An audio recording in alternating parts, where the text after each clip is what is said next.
سورہ البقرہ آیت 181 تا 200 اردو ترجمہ۔ بسم اللہ الرحمن الرحیم۔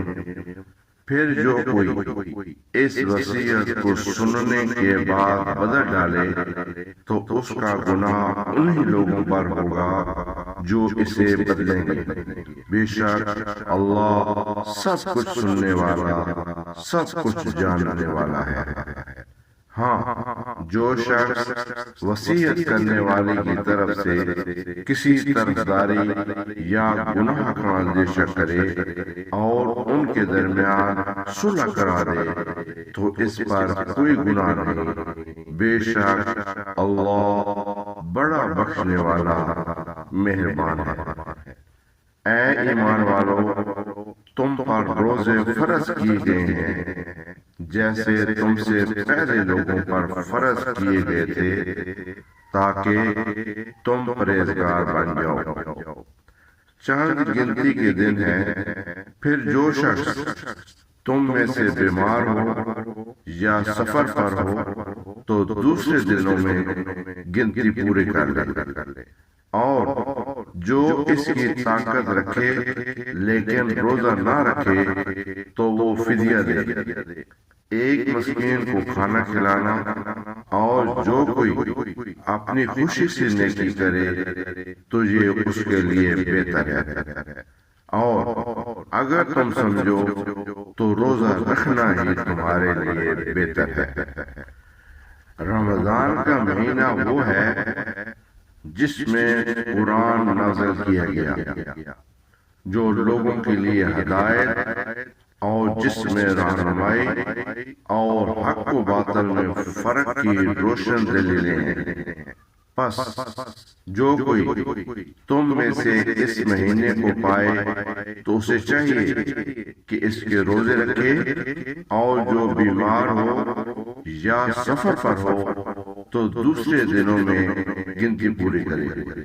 اللہ تم پر آسانی چاہتا ہے اور سختی نہیں چاہتا، اور تاکہ تم گنتی پوری کرو اور اللہ کی بڑائی بیان کرو اس ہدایت پر جو اس نے تمہیں دی، اور تاکہ تم شکر گزار بنو۔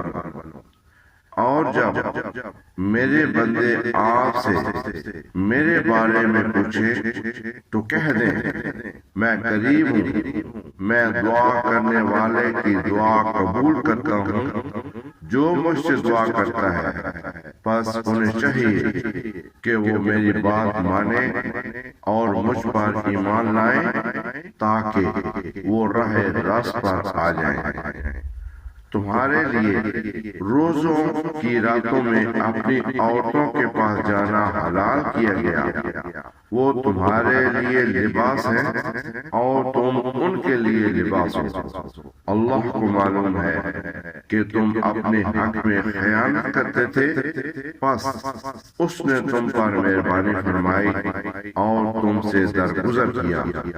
پس اب شب روزہ میں ان سے مباشرت کرو، اور جو کچھ اللہ نے تمہارے لیے لکھ دیا ہے اسے تلاش کرو اور کھاؤ اور پیو، یہاں تک کہ تمہارے لیے صبح کا سفید دھاگا سیاہ دھاگے سے نمایاں ہو جائے، پھر رات تک روزہ کو پورا کرو۔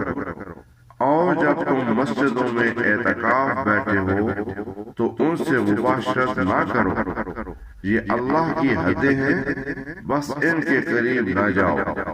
اس طرح اللہ اپنی آیات لوگوں کے لیے بیان کرتا ہے تاکہ وہ پرہیزگار بن جائیں۔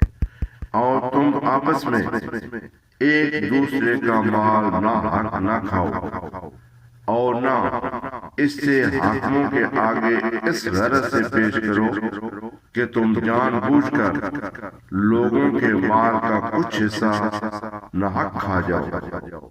لوگ آپ سے نئے چالوں کے بارے میں پوچھتے ہیں، کہہ دو کہ یہ لوگوں کے وقت معلوم کرنے اور حج کے لیے نشانیاں ہیں، اور نیکی یہ نہیں کہ تم گھروں میں ان کے پیچھے سے آؤ، بلکہ نیکی یہ ہے کہ جو پرہیزگاری اختیار کرے اور گھروں میں ان کے دروازوں سے آیا کرو اور اللہ سے ڈرو تاکہ تم کامیاب ہو جاؤ، اور اللہ کی راہ میں ان لوگوں سے لڑو جو تم سے لڑتے ہیں، اور زیادتی نہ کرو، بے شک اللہ زیادتی کرنے والوں کو پسند نہیں کرتا، اور انہیں قتل کرو جہاں کہیں تم انہیں پاؤ، اور انہیں وہاں سے نکالو جہاں سے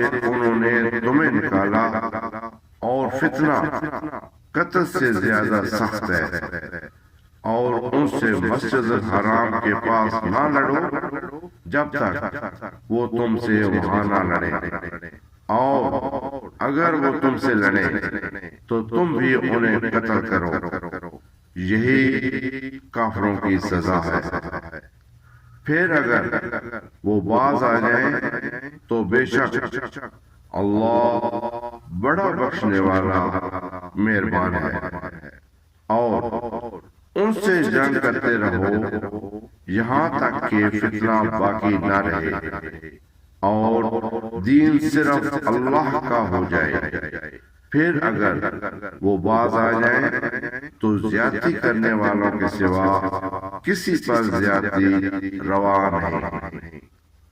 حرمت والے مہینے کا بدلہ حرمت والا مہینہ ہے، اور سب حرمتوں کا بدلہ برابر ہے، پس جو تم پر زیادتی کرے تم بھی اس پر اسی کے برابر زیادتی کرو جیسی اس نے تم پر کی، اور اللہ سے ڈرو اور جان لو کہ اللہ پرہیزگاروں کے ساتھ ہے، اور اللہ کی راہ میں خرچ کرو اور اپنے ہاتھوں خود کو ہلاکت میں نہ ڈالو، اور نیکی کرو، بے شک اللہ نیکی کرنے والوں سے محبت کرتا ہے۔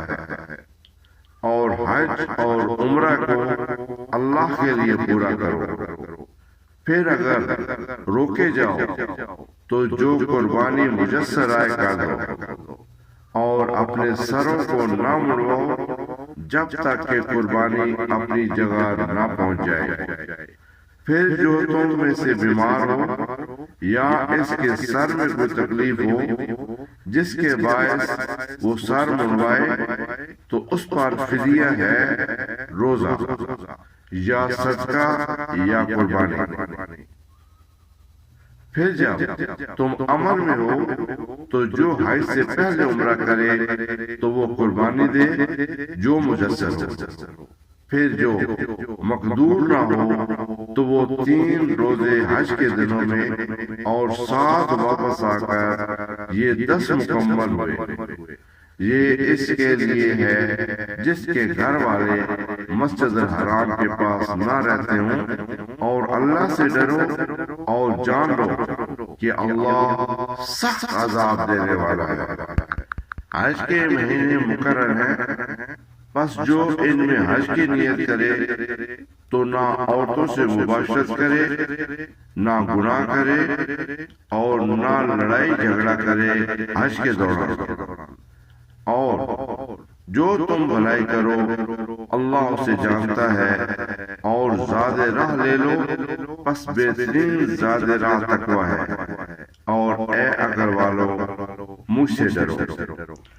تم پر کوئی گناہ نہیں اگر تم اپنے رب کا فضل رزق تلاش کرو، پس جب تم عرفات سے چلو تو مشعر حرام کے پاس اللہ کو یاد کرو، اور اسے اسی طرح یاد کرو جیسے اس نے تمہیں ہدایت دی، اور اس سے پہلے تم گمراہوں میں سے تھے۔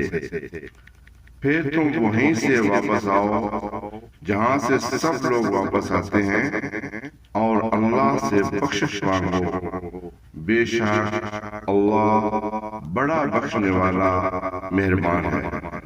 پھر جب تم اپنے حج کے اعمال مکمل کر چکو تو اللہ کو یاد کرو جیسے تم اپنے باپ دادا کو یاد کرتے تھے، بلکہ اس سے بھی زیادہ۔ بس کچھ لوگ وہ ہیں جو کہتے ہیں اے ہمارے رب ہمیں دنیا میں بھلائی دے، اور ان کے لیے آخرت میں کوئی حصہ نہیں۔ صدق اللہ العظیم۔